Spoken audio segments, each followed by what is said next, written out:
Hi friends, देखो बहुत दिन के बाद आए हैं और अब ये बंद होने वाला नहीं है। अब ये रेगुलर चलेगा, ये बंद होने वाला नहीं है। मैं आप लोग एक नोटिस देना चाहता हूँ कि आज से जो मैं शुरू करने वाला हूँ वो 10th का ट्रिगोमेट्री शुरू करने वाला। 10th का ट्रिगोमेट्री पढ़ाऊँगा, 10th का ट्रिगोमेट्री पूरे के पूरे ट्रिगोमेट्री पढ़ाऊँगा।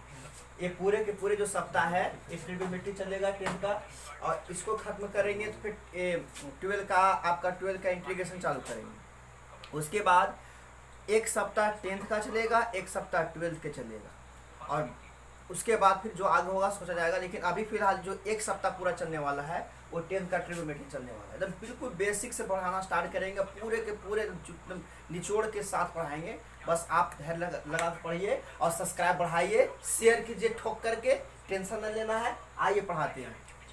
तो आप लोग जानते हैं ट्रिगोमेट्री, इस ट्रिगोमेट्री वर्ड का मतलब क्या होता है समझिए। ये ट्रिगो है तो ये ट्रिगो का मतलब होता है, इसका मतलब होता है ट्रिगो का मतलब होता है ट्राई। यहाँ पर जो ट्राई का मतलब होता है 3। ये ट्राई का मतलब क्या होता है? ट्राई का मतलब होता है 3, है ना। और गोनो का मतलब क्या होता है? गोनो का मतलब होता है भुजा। गोनो का मतलब क्या होता है? भुजा। और ट्राई का मतलब क्या होता है? 3। और जहां भी मेट्री लगा रहे, मेट्री का मतलब होता है मेजरमेंट, अर्थात माप। अगर कहीं भी मेट्री वर्ड लगा हुआ है तो उस मेट्री वर्ड का मतलब होता है माप। और जहां गोन लगा है तो गोन का मतलब ये होता है साइड, इनसाइड। और ट्राई का मतलब 3। मतलब ये हुआ कि ट्रिगोमेट्री का मतलब हुआ कि जिसमें किसकी बात करें हम? 3 भुजा की माप की। अब 3 भुजा की माप की बात आ गया तो 3 भुजा की माप की बात आ गया तो 3 भुजा की माप तो ये भी हो सकता है, ये भी हो सकता है, सब हो सकता है। लेकिन हम यहाँ जो 3 भुजा की माप की बात करेंगे यहाँ पर, और ट्रिगोमेट्री में वो सिर्फ और सिर्फ राइट एंगल की बात करेंगे, सिर्फ और सिर्फ राइट एंगल की बात करेंगे। तो ट्रिगोमेट्री का मतलब क्या हुआ? 3 भुजा की माप, अर्थात जहाँ पर 3 भुजाओं की माप किया जाए और उसी को हम क्या बोलेंगे? ट्रिगोमेट्री कहेंगे। यहाँ पर किसके संबंध में पढ़ेंगे?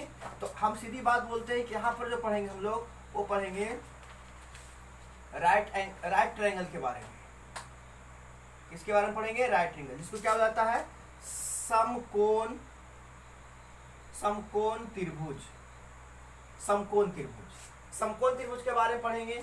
और यहाँ क्या पढ़ेंगे हम लोग?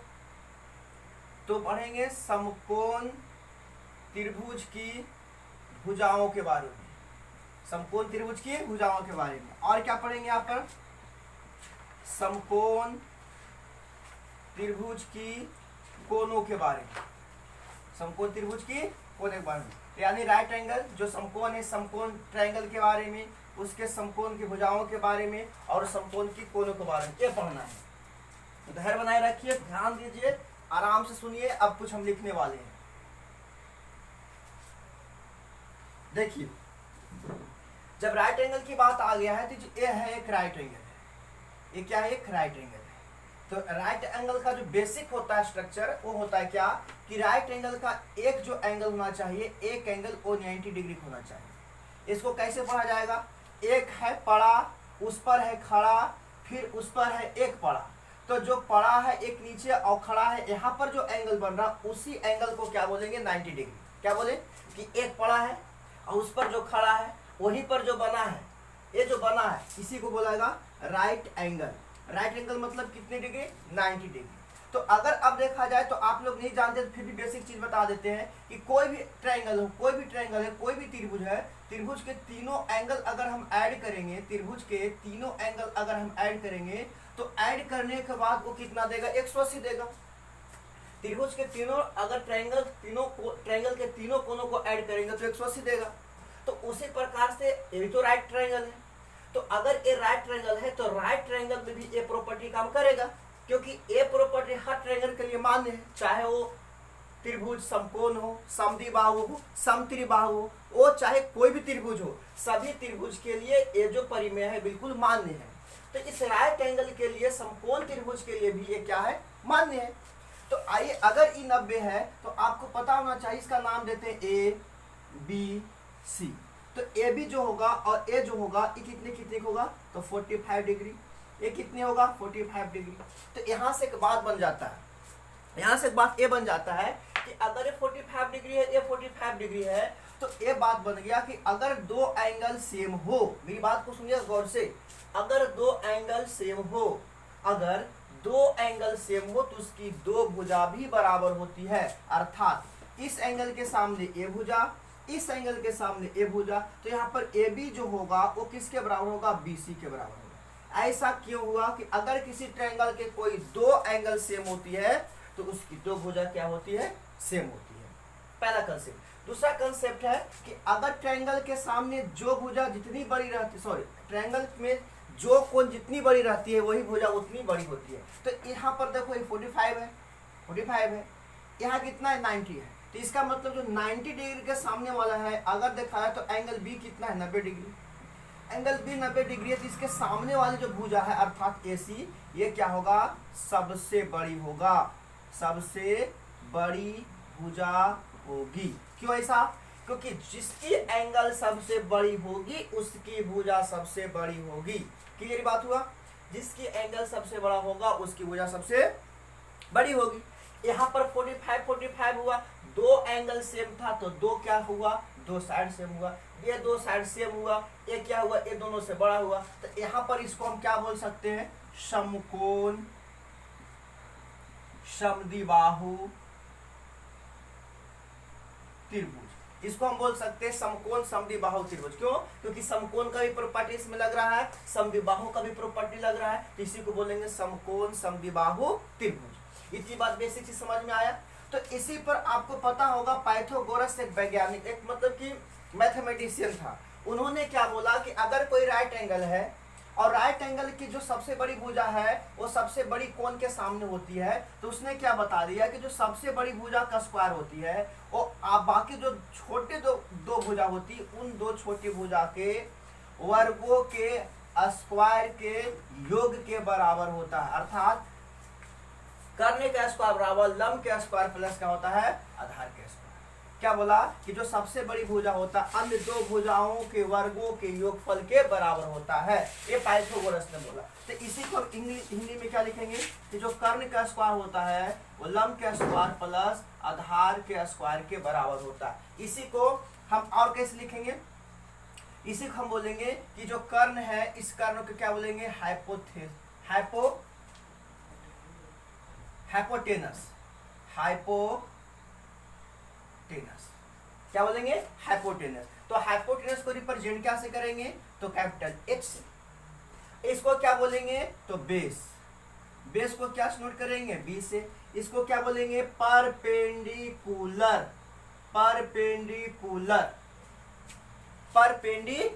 तो इस परपेंडिकुलर को क्या से लिखेंगे, इस परपेंडिकुलर को P से लिखेंगे। तो एक बात बन गया, क्या बन गया कि जो P है वो P क्या बताता है, P है, साइड में लिख लेते हैं, P है जो कि P क्या बताता है, तो बोलोगे लंब। अगर देखा जाए तो B है तो B क्या बताता है, तो आधार। अगर H है तो H क्या बताता है, तो बोलोगे कर्ण। क्लियर हुआ। तो इसको हम ऐसे भी लिख सकते हैं कि जो कर्ण का स्क्वायर होता है अर्थात H का स्क्वायर बराबर P का स्क्वायर प्लस B का स्क्वायर। आपको ये पता होना चाहिए कि अगर हम किसी भी भुजा से या किसी भी जगह से अगर स्क्वायर हटाते तो वह स्क्वायर हटने के बाद उसी तरह रूट लेता है। अगर हम इसको H बराबर लिखते हैं तो ये रूट क्या आ जाएगा, P square plus B square. क्यों ऐसा, क्योंकि अगर ये रूट हटाएंगे तो उधर जाकर के हाफ पावर बन जाएगा। हाफ पावर का मतलब रूट, हाफ पावर का मतलब रूट, तो इधर जाके क्या बन गया, हाफ पावर बन गया। तो छोटी छोटी क्या था, बेसिक नॉलेज था, ये छोटी छोटी क्या था, बेसिक नॉलेज था। इसी प्रकार से अब क्या करेंगे, मेरी बात को देखिएगा। जैसे ये 3 अंगुली है, हम इसको मान लेते हैं कर्ण। अब इसको आधार मान लो, इसको लंब मान लो, नो मैटर, कोई बात नहीं है। आप इसको आधार मान लो, इसको लंब मान लो, लेकिन कुछ भी मान लो, बट इसको क्या मान लो, कर्ण। अगर हम बड़ी भुजा निकालेंगे अर्थात कर्ण निकालेंगे, अगर हम बड़ी भुजा निकालेंगे अर्थात कर्ण निकालेंगे, तो कर्ण निकालेंगे तो दोनों छोटे भुजा को जोड़ देंगे। अगर हम कोई भी छोटी भुजा निकालेंगे, जैसे मान लें कि हम लंब निकाल रहे हैं, तो बड़ी भुजा में इसको घटा देंगे। अगर हम ए निकाल रहे हैं तब भी इस बड़ी भुजा में इसको घटा देंगे। लेकिन अगर हम बड़ी निकाल रहे हैं तो बाकी दो छोटी क्या करेंगे, जोड़ देंगे। मेरी बात को फिर सुनना। मान ले जाए कि ए सबसे बड़ी भुजा कर्ण हुआ, ये दोनों बराबर हो गया, जैसे यहाँ की 45 45 और 90। तो बड़ा वाला का नाम कर्ण हुआ। अगर जब हम बड़ा निकालेंगे तो दो छोटा को जोड़ देंगे, अगर हम बड़ा निकालेंगे तो दो छोटा को जोड़ देंगे। लेकिन अगर मान लीजिए मैं छोटा निकाल रहा हूं तो इस बड़ा में इस छोटा को घटा देंगे, इस बड़ा में इस छोटा को घटा देंगे। अगर मान लिया जाए कि हम इस छोटा को निकाल रहे हैं तब भी इस बड़ा में इस छोटा को घटा देंगे। तो क्या बना क्या कि अगर किया जाए कर्ण हो गया। अगर ऐसे किया जाए कि लंब के स्क्वायर बराबर, तो सीधे बोलेंगे कि सबसे बड़ी भुजा कर्ण का स्क्वायर माइनस आधार का स्क्वायर। इसी को जब लंब हटा देंगे, लंब पर से स्क्वायर हटाएंगे तो क्या बनेगा कर्ण का स्क्वायर माइनस आधार का स्क्वायर। अब इसी को लंब का क्या, आधार को क्या ए से क्या लिखा जाता है सब जानते हो, पुट कर सकते हो। अगर हम देखें लंब न निकाल के हमको आधार निकालना है तो आधार का स्क्वायर बराबर फिर भी बड़ी भुजा कौन, कर्ण का स्क्वायर माइनस लंब का स्क्वायर। अगर आधार हटा देते हैं, आधार पर से हम पावर हटाते हैं तो आधार बराबर रूट मिलेगा आपको कर्ण का स्क्वायर माइनस लंब का स्क्वायर। ये हो गया। तो ये था बेसिक इंफॉर्मेशन, इसको सही से देख लीजिए एक बार, उसके बाद हम आगे चलेंगे। आपको 30 सेकेंड का वक्त देते हैं। कर्ण बराबर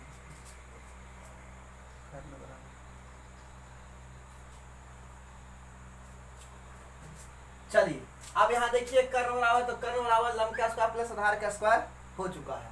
यहाँ पर आपको लंब हो गया, आधार हो गया, बिल्कुल हो गया। बेसिक नॉलेज था, बेसिक इन्फॉर्मेशन था, इसको क्या करते हैं, इरेज करते हैं। भैया मन लगा के पढ़ो यार, मन लगा के पढ़ो, सब्सक्राइब बढ़ाओ, बहुत डीप तक पढ़ाएंगे, बहुत आगे तक ले जाएंगे, ठीक है।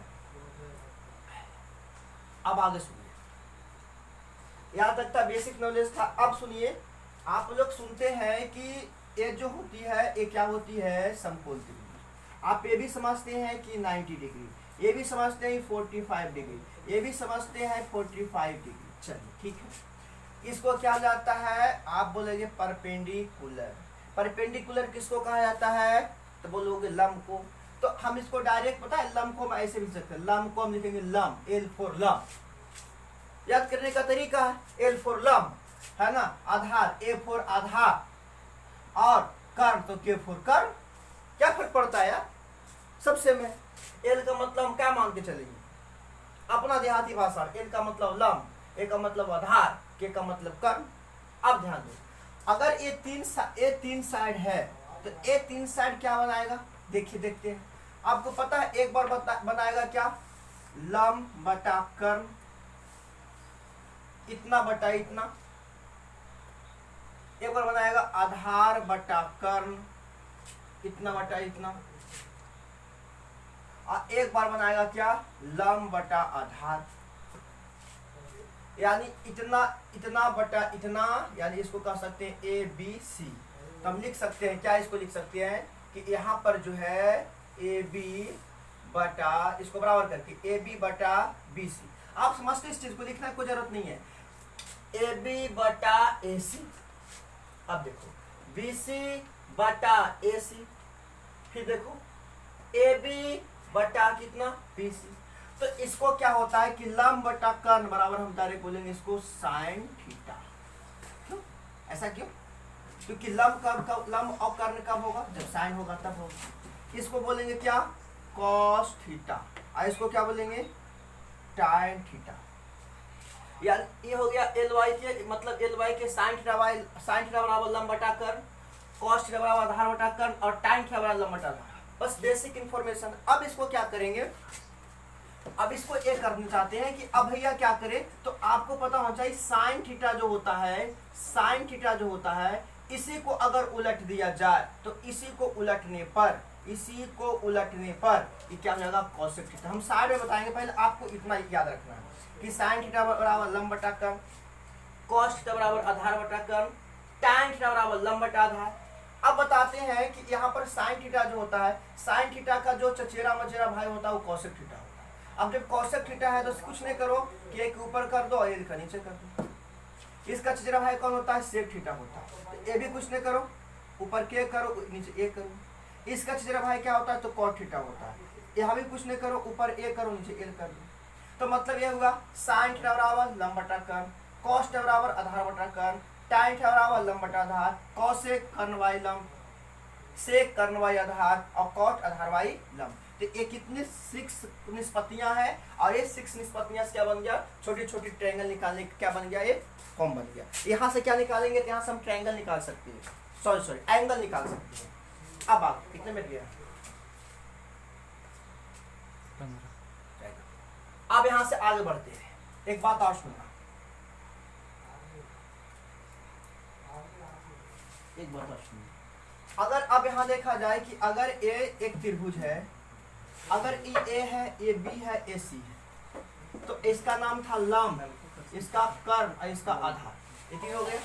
अगर हम इस थीटा के बात करते हैं, सी एंगल के बात करते हैं, अगर हम सी एंगल के बात करते हैं, तो अगर हम इस सी एंगल के बात करते हैं, तो अब बताओ सी एंगल के लिए क्या काम करते हैं। देखो साइन सी बराबर, पहले ए से चलते हैं, साइन ए बराबर, तो ए है, ए ना है, तो इसके सामने वाला ये लंब कहलाएगा, जो थीटा लेंगे वही सामने वाला लंब कहलाएगा। तो साइन ए बराबर लंब बटा कर्ण, तो लंब अब कौन कहलाएगा, ए कहलाएगा, लंब बटा कर्ण कौन कहलाएगा, ओ कहलाएगा। ऐसा क्यों हुआ, थीटा के सामने वाला हमेशा कर्ण कहलाता है, सॉरी मतलब एक थीटा यहाँ है तो इसके सामने वाला लंब कहलाएगा। ये तो फिक्स है कि जब भी होगा तो मतलब कि ए होगा, ये भी फिक्स है कि जब भी होगा तो कर्ण होगा, लेकिन ए थीटा चेंज नहीं हो सकता है, या तो थीटा ए चेंज होगा या तो थीटा ए चेंज होगा। तो ए अगर लेंगे तो लंब ए लेंगे, अगर ए लेंगे तो लंब ए लेंगे। तो कहने का मतलब मेरा ये हुआ कि अगर साइन ए ले रहे हैं तो लंब कहलाएगा आपको बी सी और आधार कहलाएगा आपको ए बी, सॉरी कर्ण कहलाएगा आपका ए सी। अगर हम ले रहे हैं साइन थीटा कॉस ए ले रहे हैं, तो कॉस के बराबर क्या होता है, आधार बटा कर्ण, तो आधार कौन कहलाएगा, आधार कहलाएगा आपको ए बी और आधार बटा कर्ण कहलाएगा आपको ए सी। ऐसा क्यों हो रहा है, क्योंकि थीटा अगर हम ए ले रहे हैं ना तो इसके सामने वाला लंब होगा। अब बात करते हैं इधर से, अब लेते हैं साइन सी, तो अब साइन सी तो साइन थीटा बराबर लंब बटा कर्ण ही होता है, लेकिन अब लंब कौन काम करेगा, तो ए बी करेगा, लंब बटा क्या कर्ण कौन काम करेगा, ए सी। अगर हम कहते हैं कॉस सी, तो कॉस थीटा बराबर आधार बटा कर्ण, तो आधार ये तो लंब काम किया, तो आधार कौन काम करेगा, बी सी, और कर्ण कौन काम करेगा, तो आप बोलोगे ए सी। इस तरह से साइन है, कॉस है, टाइन है, कोसेक है, जो भी निकालना है हमको, आपको पर्पस क्या था सिखाने का, कि अगर जो थीटा है तो थीटा के सामने जो थीटा हम एंगल के रूप में जिस थीटा का इस्तेमाल करेंगे, एंगल के रूप में जिस थीटा हम एंगल के रूप में जो थीटा हम लेंगे, वही थीटा के सामने वाला जो भुजा होगा, साइड होगा, वही लंब कहलाएगा। अगर हम ए साइड से ए एंगल से काम करते हैं तो ए लंब कहलाएगा, अगर हम ए साइड ए मतलब कि एंगल से काम करते हैं तो ये क्या कहलाएगा, लंब कहलाएगा। तो बस मेरा सिखाने का पर्पज ये था इसको, और कुछ सिखाने का पर्पज नहीं था। चलिए आगे बढ़ते हैं।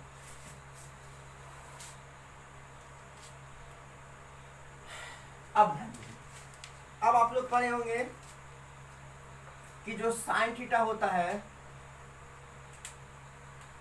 जो साइन थीटा होता है इनटू कॉसेक थीटा होता है वो 1 होता है, और एक पढ़े होंगे कि कॉस थीटा होता है और सेक थीटा होता है, ये भी 1 होता है, और एक पढ़े होंगे कि जो टाइन थीटा होता है और कॉट थीटा होता है, ये भी 1 होता है। अब आइए इसको प्रूफ करते हैं, ध्यान दीजिए। अब देखा जाए, हम इसको मान लेते हैं 1, इसको मान लेते हैं 2, इसको मान लेते हैं 3, एक से चलते हैं, फ्रॉम 1। अगर 1 में चलते हैं तो देखा क्या जाए कि sign theta into cosec theta बराबर 1। तो अगर हम साइन थीटा निकालना चाहते हैं तो कॉसेक उधर ठेलेंगे, यानी साइन थीटा बराबर 1 बटा क्या हो सकता है, cosec theta.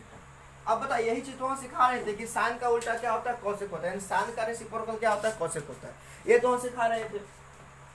Sign theta equal to 1 by cosec theta, 1 by cosec theta equal to sine theta. अगर हम ऐसा कहें कि कॉसेक थीटा बराबर, तो इसको बोल सकते हैं 1 बटा साइन थीटा। भैया अब इसको इधर भेज देंगे, हम जिसको निकालना चाह रहे हैं उसको एक तरफ रखेंगे, दूसरा को उधर भेज देंगे। तो साइन थीटा निकालना चाह रहे हैं कि इसको उधर भेजो, जो गुना में है वो भागा में जाएगा। साइन थीटा बराबर 1 by cosec theta, cosec theta बराबर 1 बाई साइन थीटा। इसी को कैसे प्रूफ किया जाएगा, तो प्रूफ ऐसे किया जाएगा, साइन थीटा बराबर लंब बटा कर्ण, लंब बटा कर्ण, लंब बटा कर्ण, और कॉसेक थीटा बराबर कर्ण बटा लंब, बराबर कितना लाना है, एक, एक कर्ण से कर्ण गया, लंब से लंब गया, एक बराबर क्या आ गया, एक आ गया। तो प्रूफ तो हो गया ना भैया, एक दूसरे का उल्टा है तो उसका वैल्यू भी एक दूसरे का उल्टा होगा, और ऊपर से नीचे, नीचे से ऊपर कट कर एक आ जाएगा। तो यही हो गया। अब आई, समझ में आ रहा है जी? क्या स्पीड खींच रहे हैं? चलो ये हो गया एक। अब चलिए यहाँ से कितने फॉर्मूला आपको होमवर्क हो गया, sine theta into cosec theta बराबर 1, sine theta equal to 1 by cosec theta, cosec theta equal to 1 by sine theta. Proof कैसे किए भी जाने दिए, इसको मिटाते हैं। कितना मिट गया?